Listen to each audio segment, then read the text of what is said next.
Hi, my name's Glenn. I'm a soon-to-be qualified physiotherapist and I'm a keen sub-3 hour marathon runner. Just wanted to talk to you today about some of the shoes that I've recently been wearing. It was my girlfriend's idea just to do a little bit of a shoe review. So I'll start off with the Nike Zoom Fly. So as you can see, I've had probably too much wear and tear out of this shoe. Done 2 marathons, a bit naughty, but there's a reason for that. Absolutely loved this shoe.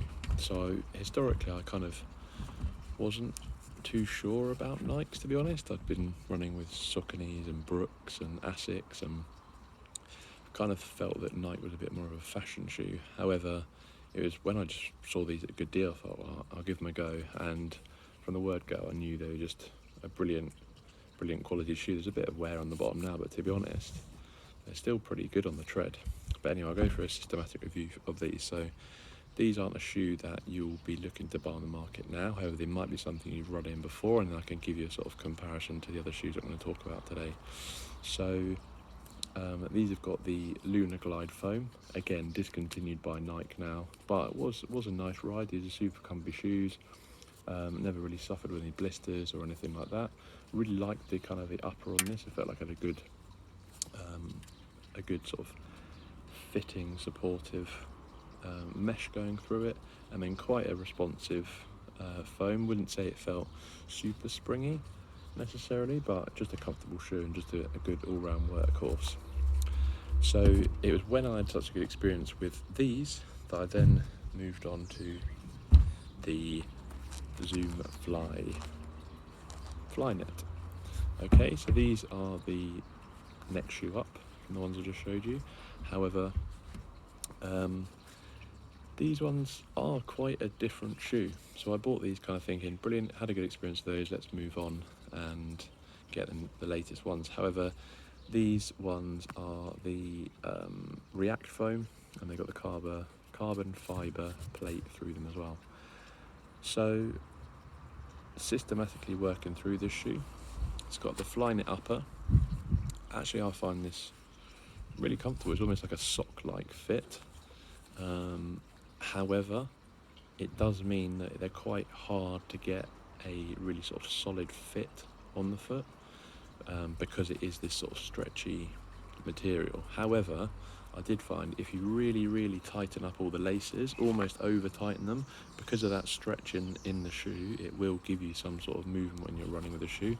It meant that there was no kind of hot spots or blisters or anything like that. So they are a comfortable shoe in terms of the mesh anyway, in the upper, or the flyknit I should say, sorry. However, I did find these quite a hard ride. So they're not that light, and they kind of, to me, this is just my experience and my opinion, I felt that you could kind of almost feel that fibre plate, and the combination of not the highest spec foam and that carbon fibre plate meant I was sort of getting some quite sort of hot spots in and around the ball of my foot. Didn't ever amount to anything, but it just meant these weren't a particularly comfortable shoe that I wanted to train in every day. That being said, I think there is a place for them in my weekly mileage. I would look to be doing sort of track sessions and sort of my intensity, sort of tempo sessions, intervals, things like that in these. But like I say, not really a workhorse. Wouldn't really recommend these for wear to be worn every day. But that being said, they are marketed as more of a racing shoe. But if you're like me, really, I just want one shoe that I can do everything in. And unfortunately, I don't feel that this is it. But that being said, I'm going to keep hold of it. It's got plenty more miles left in it, and I did run a marathon in it and got a PB, so I can't really complain with that. But the main shoe that I'm moving on to now is the Nike Zoom Pegasus Turbo 2. Quite a mouthful, so I kind of transitioned over to the Pegasus because of my poor experience with the Nike Zooms. And I've just got these. I've done about 40 odd miles in them, and so far absolutely love them.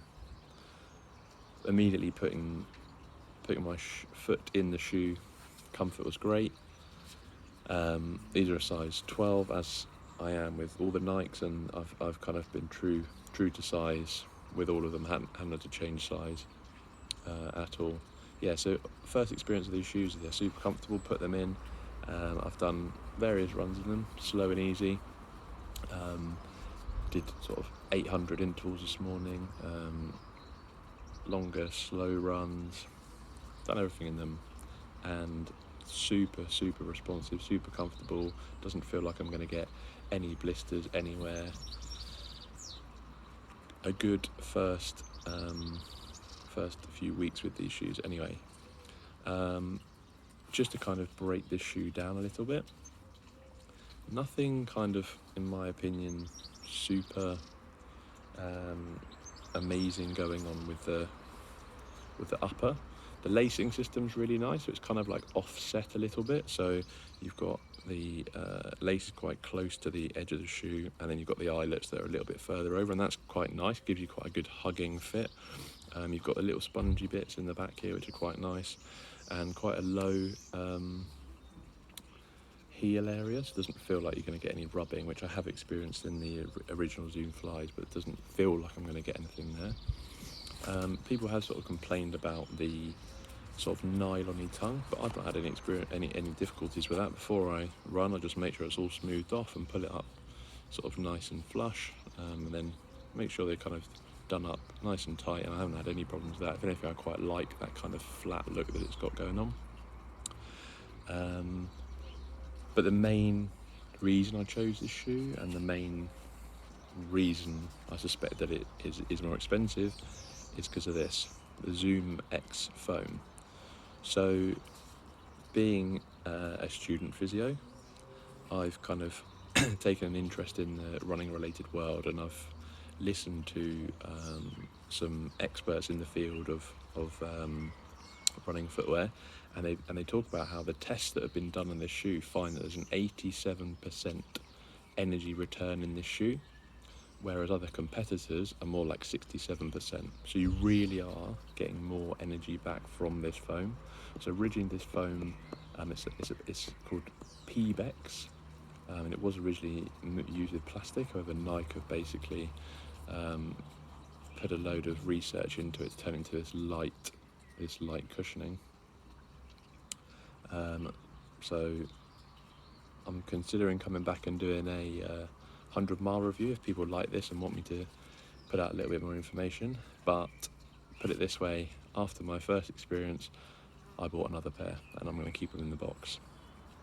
Just some more sort of general points around footwear that I've kind of experienced is that with the carbon fibre plate, that isn't really working as a spring, it's more working as a lever, okay? And the reason that, and actually carbon fibre plates aren't that new, they've been around for sort of 10 years. I think Adidas had a carbon fibre plate in one of their shoes before, it never really took off, but actually the thinking now is that the Alpha Fly and the Vapor Fly and the Next Percent and that high-end series that your Kipchoge and all of his clan ran in, actually it may be that the thinking is that there's actually a shoe that's taking vibration very well with the Zoom X foam and that carbon fibre plate, which actually means that it's not as fatigue inducing. So it's not that the carbon fibre plate is the end, is the best thing to have in a shoe. Another thing when you're buying a shoe, thinking about stack height, don't get too hung up on changing stack height necessarily. A few millimeters is going to be nothing, and actually it's only if you were to go from a really stacked shoe down to a nothing minimalist shoe like a Vibram that actually you might notice that difference. And often they're given, those stack heights are the millimeters that are actually given at like a size 9 shoe. So if you were a size 12 shoe like me, then the stack height would be different to advertised anyway. So again, unless you're making drastic differences from really stacked to next to nothing, then I wouldn't get too hung up on changing a shoe based on the stack height. The big thing with a common misconception with cushioning is that people think they want more cushioning. However, there's evidence saying that the more cushioning, the more ground reaction force when your foot hits the floor actually comes through your body. That's because if you've got a big cushion on your foot, your brain sends signals to your muscles saying, okay, we've got a big sponge on our foot, we don't need to do anything about that, which then means the muscles are all quite relaxed and the forces that go through your body are actually greater. Whereas if you have a sort of lesser cushioned shoe, the ground reaction forces are less. So again, don't presume that more cushioning is better. And the last thing, just on like buying new shoes, from what I've experienced, is that comfort is the overriding factor when buying a shoe. Try not to think about overpronation or minimalist shoes or anything like that. Really try and try shoes on. If they feel comfortable, they'll feel comfortable because they are supporting you enough. Granted, you might need to experience that over a few runs, but generally a comfortable shoe is going to be offering you enough support, and the injuries tend to come from training errors and overload as opposed to excessive pronation or not enough cushioning and things like that. Obviously there is individual sort of anomalies to that, but as a general rule of thumb, that's what I go for. Anyway, thanks for listening. First video I've done. Hopefully I haven't waffled too much. Please leave your comments below, any questions. If you'd like me to do another one of these, and I will. If you want me to do a 100-mile review of this absolutely beautiful shoe, then I would love that. And subscribe to my YouTube channel, please. I've got more videos coming the way. I'm going to do some more runners workouts, more shoe reviews, some discussion around training, and then also if you want to follow me on Instagram, that is physio.glenn. All the best, keep well, and I'll look forward to chatting again soon.